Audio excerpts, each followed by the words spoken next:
About sexual minorities, I wanted to talk just briefly about what the legal position here is in the Caribbean and the implications of that position briefly, and also to look at emerging international human rights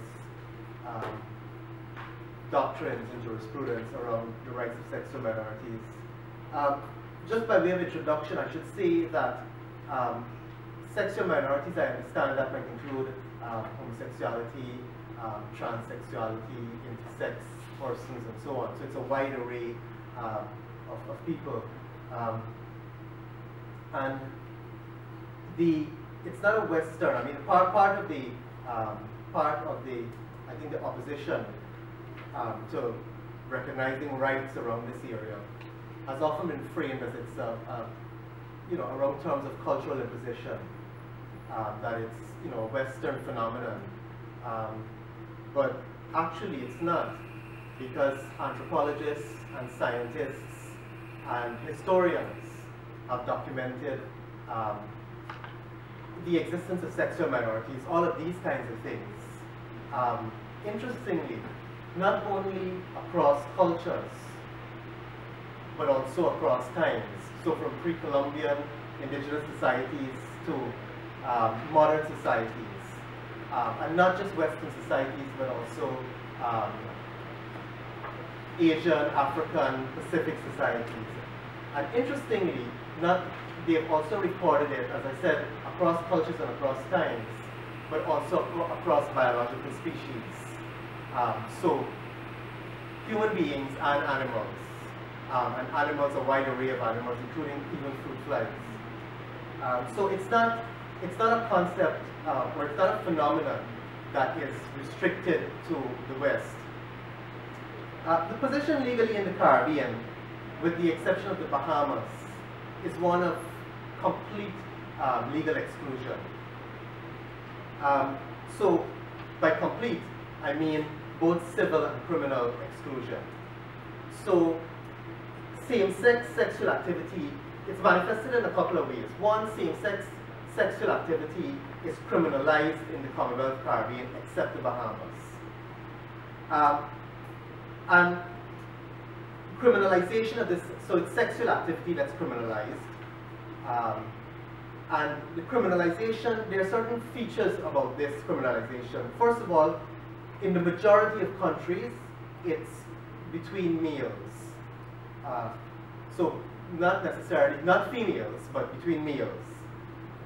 These offenses are styled a wide variety of ways. So you might have in the in Belize, it being described somewhat vaguely as against the order of nature.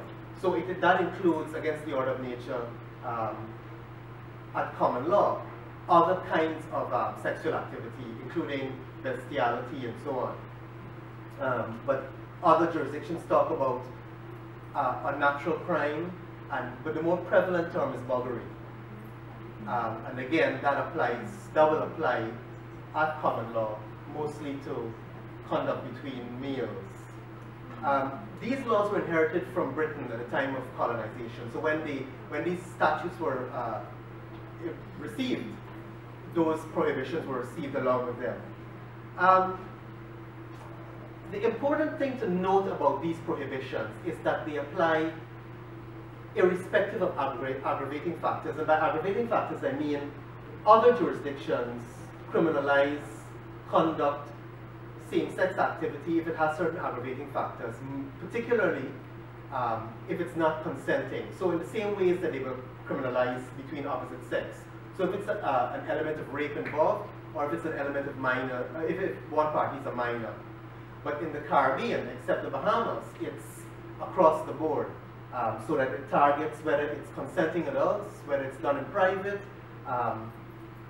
or whether it's, all adults. And the penalties are severe. They range from 10 years perhaps in places like Antigua, 25 years in Trinidad and Tobago, life imprisonment in Guyana. They also criminalize things like serious indecency, which would mean anything short of penetration, but with a sexual element. So that's criminalization. On the other hand, there's considerable exclusion on the civil side, so that would include things like access to goods and services, housing, the other kinds of civil rights like relating to inheritance, succession, family, property. So same-sex unions are not recognized, and spousal benefits a lot in that connection. So civil discrimination as well as criminal. The trend in the Caribbean has been, the trend around the world has been to remove these, remove this discrimination so as to equalize between same-sex and opposite sex. The Caribbean has gone the other way. So in the Caribbean, the trend has been not to decriminalize or to equalize. The trend has been actually to entrench the discrimination. So